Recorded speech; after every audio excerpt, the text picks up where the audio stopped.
ابھی فرعون کو ڈوبتے دیکھا سامنے، اور فرعون کے لشکر کو ڈوبتے دیکھا. ابھی ان کے پاؤں گیلے تھے، چند قدم چلے تو آگے ایک بستی میں ایک بت تھا جس کی بستی والے پوجا کر رہے تھے. تو کہنے کہ موسیٰ اجعل لنا الہا کما لہم آلہہ، قرآن کی آیت ہے، موسیٰ ایک ایو جا خدا سانو بھی لے دے، اسی انہوں متھا ٹیکیے. ان کا فٹے منہ توڑا، وہ ہونے تو تسی ویکھیا کہ کیوں رب نے تھوڑی مدد کیتی ہے کہ ہن پتھر دا بت منگدے پے ہو میرے کولوں. تو عجیب و غریب سوال کرتے تھے. تو کہنے لگے رب سوتا ہے؟ موسیٰ علیہ السلام نے ان کو ڈانٹ دیا. اللہ تعالیٰ نے کہا نہیں، ایسا کر، رات کو نا 2 پیالے لے کے کھڑے ہو جا پانی کی. السلام علیکم ناظرین، مولانا طارق جمیل کی مزید بیان سننے کے لیے ہمارے یوٹیوب چینل کو سبسکرائب کریں، لائک کریں اور بیل آئیکن پریس کریں. شکریہ. موسیٰ علیہ السلام بڑے طاقتور ہستی تھے، وہ پیالے لے کے کھڑے ہو گئے. کھڑے کھڑے کھڑے کھڑے اونگ آنے لگی. ایک جھٹکا لگا، سنبھال لیا. دوسرا لگا، سنبھال لیا. تیسرا جھٹکا لگا تو پیالے گر گئے، ٹوٹ گئے، پانی بہ گیا. کہ موسیٰ سمجھانے کے لیے تھا، اگر تیرا رب بھی سو جائے تو یہ زمین آسمان کے پیالے ایسے ہی ٹوٹ کے بکھر جائیں گے. لا تأخذہ سنۃ ولا نوم، لا تأخذہ سنۃ ولا نوم. نہ وہ سوتا ہے، نہ وہ اونگتا ہے، نہ وہ کھاتا ہے، نہ وہ پیتا ہے، نہ وہ روتا ہے، نہ وہ حاجت مند ہے، نہ اس کی کوئی عمر گزرتی ہے. وہ ہر قسم کے رنگ و روپ سے پاک ہے، ہر قسم کے زمان و مکان سے پاک ہے، ہر قسم کی حاجات سے پاک ہے. سب کو دیتا ہے، لینے سے پاک ہے. سب کو کھلاتا ہے، کھانے سے پاک ہے. سب کو مارتا ہے، مرنے سے پاک ہے. سب کو سلاتا ہے، سونے سے پاک ہے. سب پر حاوی ہے، کوئی اس پر حاوی نہیں. سب کے اوپر چھایا ہوا ہے، کوئی اس پہ چھایا ہوا نہیں. یہ ہمارے اوپر ہمارے نبی کا احسان ہے کہ اس کائنات کا بنانے والا ایک اللہ ہے، ایک صمد احد، لم یلد ولم یولد ولم یکن له کفوا احد. الحمد للہ الذی بعث فی الامیین رسولا منہم یتلو علیہم آیاتہ ویزکیہم. عزیز طلبہ و طالبات،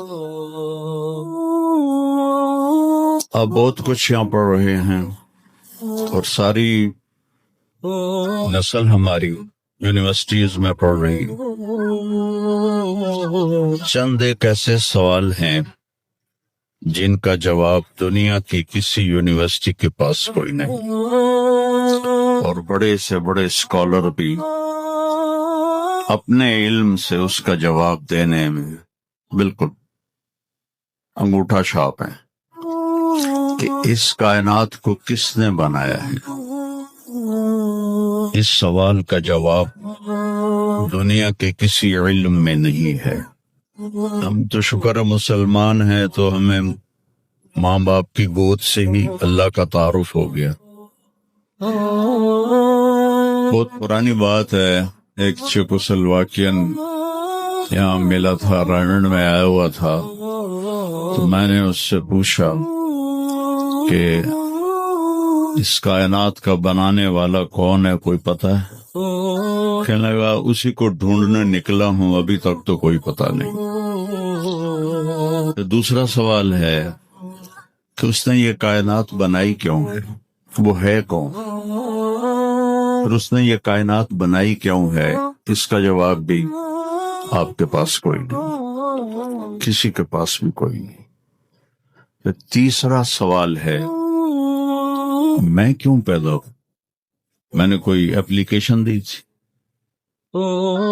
ان بچیوں نے کوئی درخواست دی تھی کہ ہم نے لڑکی پیدا ہونا ہے، یا ان بچوں نے کوئی درخواست دی تھی کہ ہم نے لڑکا پیدا ہونا ہے. یہ عورت بن رہی ہے، یہ مرد بن رہا ہے، یہ دیہاتی ہے، یہ شہری ہے، اور 7 ارب انسان ہیں. سب کی شکلیں مختلف ہیں، آنکھوں کا رنگ مختلف ہے، انگلیوں کے پوروں پر چھپا ہوا پرنٹ مختلف ہے. 7 ارب انسانوں میں سے کسی کا یہ پرنٹ کسی کے ساتھ نہیں ملتا. تو ایسا باریک بین کون خالق ہے جس نے، ہم روشنی میں چیز بناتے ہیں اور اللہ تعالیٰ ماں کے پیٹ کے اندھیروں میں بناتا ہے. یخلقکم فی بطون امہاتکم خلقا من بعد خلق فی ظلمات 3. پھر موت کیا چیز ہے؟ تم مر جاتے. پیدا ہونے کی درخواست نہیں دی تھی، پیدا کر دیا. کیوں پیدا کیا پتہ کوئی نہیں. اب مرنا نہیں چاہتے، لیکن دائیں بائیں موت کے حملے ہو رہے ہیں. ایک دن مجھ پر بھی ہو جائے گا، آپ پر بھی ہو جائے گا، اور ہم ایک ماضی کی بھولی بسری داستان بن جائیں گے. تم مرتے کیوں ہیں؟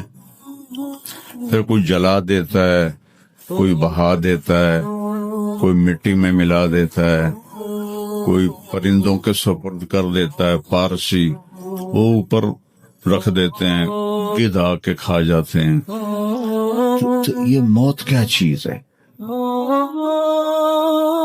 تھوڑا شروع میں میڈیکل میں نے شروع کیا تھا، تو پھر اللہ نے میرا راستہ بدل دیا. تو موت کیا چیز ہے؟ میڈیکل سائنس میں اس کے 200 جواب ہیں، 200، اور ایک بھی صحیح نہیں، سارے غلط. وہ انسانی عقل سے ہیں، نہیں پہنچ سکتے.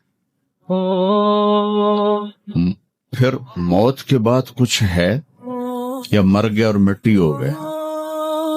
یہ چند سوال میں نے آپ کے سامنے رکھے ہیں، اور پوری دنیا کے انسانوں کو چیلنج ہے کہ اپنے علم سے جواب دو. کسی کے پاس اس کا جواب. نیوٹن نے یہ کہا تھا کہ اس کائنات کو 4 فورسز چلا رہی.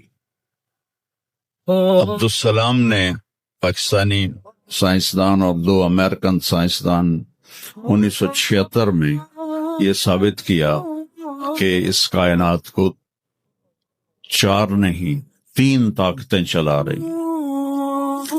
اسٹیفن ہاکنگ نے چند سال پہلے یہ ثابت کیا کہ اس کائنات کو 1 طاقت چلا رہی. اس سے پوچھا گیا وہ اللہ ہے؟ کہنے لگا نہیں، وہ اللہ نہیں ہے. اس کے پاس وحی کا علم نہیں تھا، تو وہ اتنا ہی اندھا ہے جتنا ایک ان پڑھ اندھا ہے. تو اس سے پوچھا گیا کیوں؟ تو کہنے لگا پھر سائنس کی ترقی رک جائے گی اگر اللہ کو مان لیا جائے. یہ وہ سوال ہیں جن کو جواب ڈھونڈتے ڈھونڈتے عمر گزر جائے گی، آپ ڈھونڈ نہ پاؤ. اس لیے ایک بہت بڑا طبقہ ہے جو کہتا ہے اللہ ہے ہی کوئی نہیں، یہ سب کچھ آپ ہی بن گیا ہے، اپنے آپ ہی بن گیا. عبد الخالق صاحب نے تو کچھ بھی نہیں کیا، مستریوں نے بھی کچھ نہیں کیا، یہ ہال اپنے آپ ہی کھڑا ہو گیا، اور کرسیاں بھی اپنے آپ بچھ گئیں. ایسی بے وقوفوں والی سوچ بھی بلا کوئی قابل تعریف ہے کہ علامہ اقبال نے فرمایا تھا ہیچ چیزیں خود بخود چیزیں نشد، ہیچ آہن خنجر تیغ نشد، ہیچ حلوائی نشد استاذ کار، تا غلام میں شکر ریز نشد، مولوی ہرگز نشد مولا روم، تا غلام میں شمس تبریز نشد. اسی دہریت کو، ایتھیسٹ کو یہ ایڈریس کیا ہے کہ کوئی چیز خود بخود نہیں بنتی. کبھی دیکھا ہے کہ ہیچ آہن خنجر تیغ نشد، لوہے کا ٹکڑا پڑا ہو اور 1000 سال کے بعد وہ اچانک تلوار میں تبدیل ہو گیا ہو، چھری میں تبدیل ہو گیا ہو، خنجر میں تبدیل ہو گیا ہو؟ کبھی دیکھا ہے؟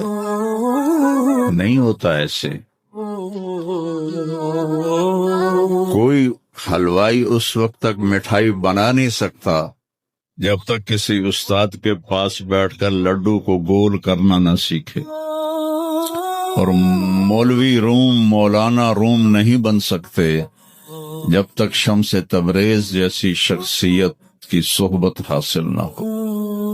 میں دونوں کے مزار پہ گیا ہوں، ترکی میں پونیا میں دونوں حضرات دفن ہیں، پیر بھی مرید بھی. مولانا روم کو آج شاید کوئی دھرتی پہ جانتا بھی نہ، اور میں اس یونیورسٹی میں ان کا نام بھی نہ لیتا. وہ ایک فلسفی عالم تھے اور منطقی عالم تھے. وہ دور تھا فلسفہ اور منطق کا. مسلمانوں نے قرآن و حدیث کا علم بہت پس پشت کر دیا تھا، اور جو فلسفہ اور منطق کے عالم ہوتے تھے وہ بادشاہوں کے دربار میں بڑی جگہ پاتے تھے.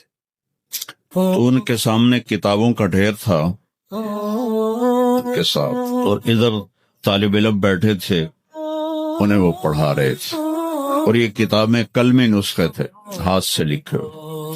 تو شمس تبریز رحمہ اللہ مسجد میں داخل ہوئے ننگے پاؤں، اور سفر کے آثار پگڑی پر بھی کپڑے پر.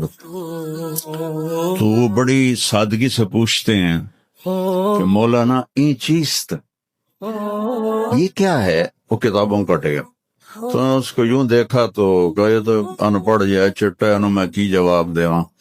کہنے لگے این است کہ تو نمی دانی، میرے پیارے یہ وہ ہے جو تو نہیں جانتا. تو ایک دم آگے بڑھے، کتابوں کو یوں دھکا دیا، ساتھ ہی تالاب تھا، ساری کتابیں تالاب میں چلی. اب نیا پرنٹ نکالنا آج کل تو کوئی مشکل نہیں ہے، کوئی پریشانی کی بات نہیں، نیا پرنٹ مل جائے گا. جس نے ہاتھ سے سینکڑوں کتابیں لکھی ان کو تیرا بیڑا غرق. کوئی ان پڑھ بندے تو میری حیاتی برباد کر دی، نہ مراد ہوڑے میں دوبارہ کتوں لکھ کے لاؤں. وہ مسکرائے، حوض میں چھلانگ لگائی، اور ایک ایک کر کے ہر کتاب خشک ان کے سامنے رکھتے، خشک اس سے مٹی نکل رہی، سامنے رکھتے گئے. پورا ان کا جو ان کی لائبریری تھی وہ پانی سے خشک نکال کر ان کے سامنے رکھ. ہوں ملا جی دی واری آ گئی، کہنے کہ این چیز تھا، وہ یہ کیا ہے؟ این چیز وہ یہ کیا ہے؟ تو شمس تبریز بولے این است کہ تو نمی دانی، یہ وہ ہے جو تو نہیں جانتا. جس کو علامہ رحمت اللہ علیہ نے کہا مولوی ہرگز نہ شد مولا روم تا غلام میں شمس تبریز نشد. یہ ہمارے ملتان والے شمس تبریز نہیں ہیں، یہ شمس سب زواری ہے. شمس تبریز تو وہ قونیہ میں ہے، دونوں کے مزار قریب قریب ہیں، ساتھ ساتھ ہیں. تو ایک طبقہ ادھر چلا گیا کہ آپ ہی بن گیا سب کچھ. ایک دھماکہ ہوا تھا اور ہر چیز بن گئی. وہ دھماکہ فرض کرو اگر یہاں کوئی ٹھا کر دے نا، پٹاخہ ہی چھوڑ دے، تو آپ لوگ ان دروازوں سے کیسے نکلو گے؟ بھاگتے ہوئے کہ بڑے آرام سے؟ عبد الخالق صاحب دیو تو ہی چڑھ کے جاؤ گے. ساڑی جان بچر میں یوں کہوں کہ گندم کا ڈھیر پڑا تھا، اس میں دھماکہ ہوا اور گندم اڑتی ہوئی بوریوں میں جا کے فکس ہو گئی، اور بوریاں سل گئیں اور ٹرک پہ چڑھ گئیں اور منڈی میں جا کے بک گئیں. تو تھی دو جوتیاں مار کے میں باہر کر دیں. ایک دھماکہ ہوا، وہ دھماکہ اتنا قابل تھا، اتنا علم والا تھا کہ اس سے دو طاقتیں پیدا ہوئیں، ایک سپیڈ کی اور ایک مقناطیس کی. تو اگر سپیڈ اور مقناطیس کی طاقت میں ایکوالٹی نہ ہوتی اور 1/10 خرب سیکنڈ، یہ ایک آسٹریلین سائنسدان کی بات میں بتا رہا ہوں، 1 سیکنڈ کے تو 100 سے زیادہ حصے ہو نہیں سکتے. لیکن کا فرض کرو اگر 1 سیکنڈ کے 1/10 خرب حصے ہوں، تو وہ 1/10 خرب حصے میں اگر تھوڑا سا رفتار اور مقناطیس کی طاقت میں فرق آ جاتا تو ساری کائنات ٹکرا جاتی. لیکن یہ اتنی سمجھدار، اتنی اعلیٰ پڑھی لکھی کائنات ہے کہ نہ رفتار زیادہ ہوئی کہ پھیل کے فنا ہو جائے، نہ مقناطیس زیادہ ہوا کہ سکیڑ کے پھر زیرو کر دے. تو اس بیلنس کو خود بخود قائم ہو جانا اس تو وڈا کملا کوئی نہیں، بے وقوف کوئی نہیں. جو کہتا سورج کا بھی ایک سسٹم بن گیا، چاند کا بھی بن گیا، گلیکسی کا بھی بن گیا، اور اپنا آپ چلے جا رہے ہیں، ایسے ہی رہیں گے، ہمیشہ رہیں گے، کچھ کہتے ہیں فنا ہو جائیں گے۔ یہاں انسان جاہل ہے، اس جہالت کو دور کرنا سب سے پہلا علم ہے۔ اگر مرتے ہوئے مجھے پتا چلا کہ یہاں تو معاملہ کچھ اور ہے، جو لوٹ آئیں تو کچھ کہنا نہیں، بس دیکھنا انہیں غور سے جنہیں راستوں میں خبر ہوئی کہ یہ راستہ کوئی اور تھا۔ چلتے چلتے پتا چلا کہ ہم تو کہاں پہنچ گئے، تو اس وقت تو پھر رب ارجعون کے نعرے قرآن کہہ رہا ہے، کہیں گے رب ارجعون، یا اللہ واپس کر دے، لعلی اعمل صالحا، میں بڑے اچھے کام کروں گا۔ اللہ نے کہا کلا، اب نہیں ہو سکتا ہے۔ تو نبی جو آتا ہے 1,24,000 نبی یہ علم لے کر آتے ہیں، اور وہ انسانوں کی اس جہالت کو دور کر۔ سب سے آخر میں اللہ تعالیٰ نے جناب رسول اللہ صلی اللہ تعالی علیہ وسلم کو پیدا کیا۔ ان کی زندگی کو قیامت تک کے لیے نمونہ بنانا تھا، قیامت تک کے لیے وہ نبی بن کے آئے ہیں۔ لکل قوم ہاد، ہر قوم میں نبی آتے تھے، لیکن ہمارے نبی کے بارے میں اللہ نے کہا وما ارسلناک الا کافۃ للناس بشیرا ونذیرا، ہم نے آپ کو پوری دنیا کے انسانوں کے لیے بھیجا ہے۔ تو اس کے لیے ضروری تھا کہ آپ کی زندگی کی ہر چیز کھلی کتاب کی طرح آج بھی ہمارے سامنے موجود ہو۔ اگر میں آپ کے طریقے پر چلنا چاہوں تو میرے پاس مواد موجود ہو، تو یہ واحد نبی ہیں جن کی ہر چیز اللہ تعالی نے محفوظ کی۔ کسی نبی کی پوری زندگی محفوظ نہیں، کسی نبی کی، آدم علیہ السلام سے لے کر عیسیٰ علیہ السلام تک کسی نبی کی مکمل زندگی موجود نہیں ہے۔ اور ہمارے نبی کی زندگی پیدائش سے لے کر آنکھ بند ہونے تک ایک ایک پل کی زندگی آپ کی ہمارے پاس موجود ہے۔ میں نے ایک آیت پڑھی تھی لقد جاءکم رسول من انفسکم، میں موریتانیہ گیا، وہاں پڑھتے ہیں لقد جاءکم رسول من انفسکم۔ موریتانیہ ویسے تو افریقہ میں ہے لیکن عرب ملک ہے، وہاں سارے یمنی عرب رہتے ہیں سارے، اور پورے موریتانیہ میں آپ حیران ہوں گے ایک بھی بے نمازی نہیں، پورے موریتانیہ میں ایک لڑکا لڑکی مرد عورت بے نمازی نہیں۔ اور صومالیہ میں گیا، ایک بچہ بچی مرد عورت بے نمازی۔ ہمارے بچے، آپ لوگ کالج آتے ہو تو موبائل آپ کے ہاتھوں میں ہوتے ہیں، بس میں بیٹھے ہو یا گاڑی میں بیٹھے ہو، موبائل پہ آپ کی نظر ہوتی ہے۔ اور میں چونکہ 2 دفعہ گیا ہوں صومالیہ، 2 دفعہ، تو وہ بچے جب صبح جا رہے ہوتے ہیں اسکول تو ان کے ہاتھوں میں قرآن ہوتے ہیں اور وہ قرآن پڑھتے جا رہے ہوتے ہیں، کوئی میچ ہی نہیں، ایسی خوبصورت زندگی ان کی۔ تو آدم سے عیسیٰ علیہ السلام تک کسی نبی کی مکمل 25 نبیوں کے نام قرآن میں ہیں، 25 آئے تو 1,24,000، 1,24,000 میں 5 نبی سب سے بڑے، نوح علیہ السلام، ابراہیم علیہ السلام، موسیٰ علیہ السلام، عیسیٰ علیہ السلام اور محمد علیہ السلام۔ یہ 5 نبی اولو العزم کہلاتے ہیں، یہ سب سے بڑے رسول ہیں، سب سے بڑے رسول ہیں۔ لیکن زندگی صرف ہمارے نبی کی، من انفسکم میں اشارہ ہے آپ کی خاندانی وجاہت کی طرف، کہ آپ بنو ہاشم سے ہیں جو سب سے عالی خاندان ہے، اور آپ کا نسب آدم علیہ السلام تک محفوظ ہے، بے داغ نسب ہے۔ آپ نے فرمایا میں اپنے باپ، جتنے بھی میرے پیچھے باپ ہیں، کسی میرے باپ سے زنا ثابت نہیں ہے، میرے کسی باپ نے زنا نہیں کیا ہے، یہ نسل کی حفاظت کا نظام چلایا۔ ایک دفعہ میں نے نا ملتان کی ضلع کونسل سے اپنے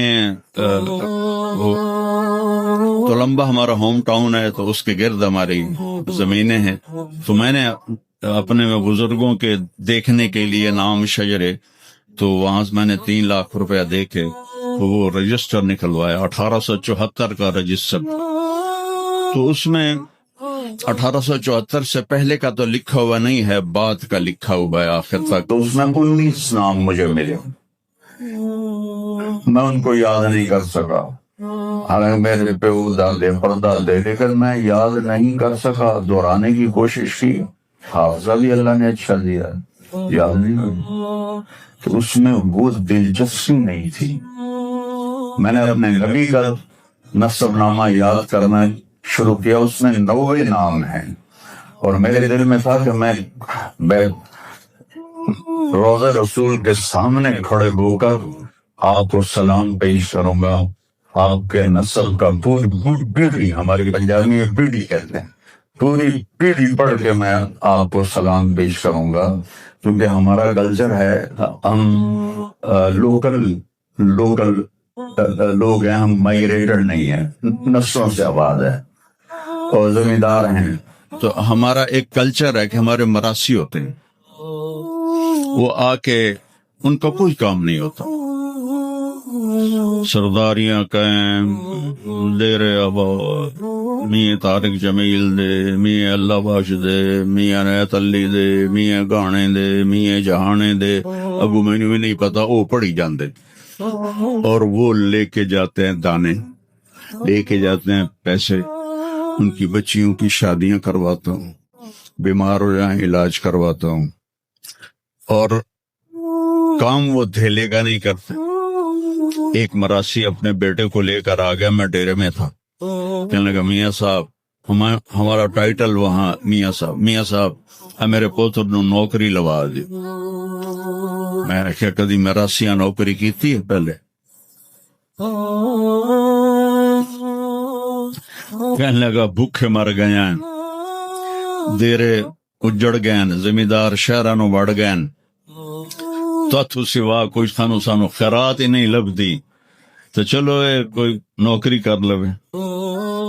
میں نے اس کے سامنے بیٹھے فون ملایا، فاطمہ شوگر مل کے جو جی ایم تھے میرے دوست تھے، میں نے کہا ایک بچہ بھیج رہا ہوں رکھ لو، انہوں نے کہا بھیج دیں لیبر میں رکھ لوں، تو میں نے اسی طرح کہہ دیا چاچا انہوں لے جا لیبر اچ رکھ لے چل، بلا وے سرداریاں کہیں۔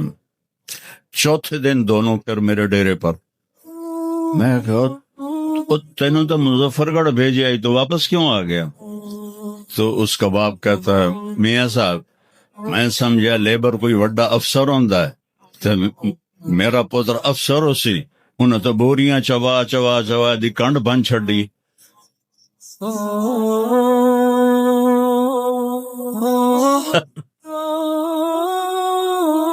میں نے کہا میں تو پہلے آکھی آئی، گراسی جڑے ہوندے نا صرف گلاں دی روٹی کھاندے، تو وہ یہ ثقافت میں نے دیکھی ہوئی ہے، اور آج بھی اس کو میں بھگت رہا ہوں، پال رہا ہوں۔ باقی سب زمینداروں نے ہاتھ کھڑے کر دیں، لیکن میں نے اس کو زندہ رکھا ہوا ہے۔ من انفسکم لقد جاءکم رسول من انفسکم، یہ واقعہ ہے صبح 10-11 بجے کا، تو آف سیزن تھا، اتنا رش نہیں تھا، تو عصر کے بعد میں نکلا نماز پڑھ کے، تو ایک لڑکا بھاگا بھاگا آیا کہ جی آپ مولانا طارق جمیل ہے؟ میں نے کہا جی۔ میں کہا تم مجھے پہچانتے ہو؟ کہا نہیں جی آپ کے ساتھ لوگ تھے کافی، تو میں نے ایک آدمی سے پوچھا کہ یہ کون ہے، تو انہوں نے کہا یہ مولانا طارق جمیل۔ کہا جی میں ابھی عصر کی نماز میں پہلے آ گیا تھا، یہ عصر کے بعد مجھے وہ بات بتا رہا، میں عصر کی نماز سے پہلے آ گیا تھا، پرانی مسجد میں جگہ مل گئی، بیٹھے بیٹھے مجھے نیند آ گئی، تو میں نے خواب میں اللہ کے نبی کو دیکھا، انہوں نے فرمایا کہ طارق جمیل کو بھی میرا سلام کہہ دو۔ تو وہ جو میرا پیڑھی پڑھ کے سلام عرض کرنا تھا، وہ بارگاہ رسالت میں قبول ہوا. لقد جاءکم رسول من انفسکم، کہاں سے لاؤ گے ایسا رسول کہ جس کی زندگی کی ہر چیز محفوظ ہو. پھر افریقہ میں پڑھتے ہیں من انفسکم، انفس کہتے ہیں نفیس کو، کہ ایسا نفیس کوئی ہے. ایک بدو عورت تھی، جب آپ تشریف لے گئے نا ہجرت کر کے مدینہ، تو رابغہ ایک جگہ آتی ہے، وہاں بھوک لے پیاس، تو ایک خیمہ دیکھا، وہاں پہنچے تو ایک بڑھیا بیٹھی تھی، اس کا نام تھا ام معبد الخزاعیہ. تو آپ نے سوال کیا، ماں جی ہم مسافر ہیں، کوئی کھانے کو ملے گا؟ تو نے کہا بیٹا قحط کا زمانہ ہے، کچھ بھی نہیں. ایک بکری بیمار اور کمزور اور بن بیاہی کھڑی ہوئی تھی، تو آپ نے کہا اس بکری سے دودھ نکال لو. تو اس نے ایسے بڑی حیرت سے دیکھا کہ یہ عرب ہو کے ایسی بات کر رہا ہے کہ اس بکری سے دودھ نکال لوں. تو وہ کہنے لگی یہ تو بن بیاہی ہے، اس کا تو ویسے بھی اس کے جسم پر بوٹی نہیں ہے، اس سے ایک قطرہ بھی کوئی نہیں. کہا ماں جی آپ اجازت دیں؟ کہا لگا ٹھیک ہے. تو وہ آپ کو غور سے دیکھنے لگی، کیونکہ انہونی بات ہو رہی تھی. اپنا اتنا بڑا وہ تھا برتن، وہ آپ نے لیا اور اس کے تھنوں کو یوں ہاتھ لگایا تو وہ چھلک کے مشکیزے کی طرح نیچے آ گئے، اور آپ نے دودھ نکالا، وہ فل ہو گیا. آپ نے حضرت ابوبکر کو پلایا، عامر بن فہیرہ کو پلایا، عبداللہ بن اریقت جو آپ کے رہبر تھے، آخر میں آپ نے خود پیا. پھر دوبارہ نیچے بیٹھے اس کے، اور پھر نکال کے پورا وہ جگ بھر کے رکھ کے دیا. بکری کی عمر ہوتی ہے 7 سال. 7 سال تک یا ذبح ہو جائے یا وہ از خود مر جائے گی. بہت کم ہوتا ہے کہ کوئی بکری 7 سے 8 سال ہو جائے. یہ اس بکری کو میرے نبی کے ہاتھ لگے تھے، یہ بکری 22 برس زندہ رہی، 22 برس، اور اس کو ذبح نہیں کیا گیا، یہ مر گئی، خود ہی مر گئی، وہ نبی کے ہاتھوں کی برکت. شام کو اس کا خامد آیا ابو معبد، کہا یہ دودھ کہاں سے؟ تو ام معبد کہنے لگی اس بکری سے. پاگل ہو گئیں گے، یہ بکری دودھ دے سکتی ہے؟ سکا میں بھی یہ سمجھائی نہیں دین دی، پر کوئی جادوگر آیا ہے، ہاتھاں دی کرامت آئی، جگ بھریا پیا. کہنے لگا ان عتیلی، مجھے اس کی صورت بتا، وہ کیسا تھا؟ مجھے لگتا ہے یہ وہ قریشی ہے جس کی خبر مشہور ہو گئی ہے کہ وہ مکہ چھوڑ کے مدینے جا رہا ہے. تو اب وہ بولی، ترجمہ بعد میں کروں گا، آپ الفاظ کا ردم اور اس میں جو موسیقی ہے اس کو آپ تھوڑا محسوس کیجئے گا. رأیت رجلا ظاہر الوضاء ابلج الوجه حسن الخلق لم تعبه ثجلة لم تزری به سعلة وسیم قسیم في عینیه دعج في اشفاره وطف في صوته سحل في لحيته كثافة في عنقه سطع اذا تکلم علاه البهاء واذا سکت علاه الوقار من انفسکم. میں نے ایک شخص دیکھا، مجھے یوں لگا جیسے 14ویں کا چاند ہی کپڑے پہن کے زمین پہ آ گیا ہے.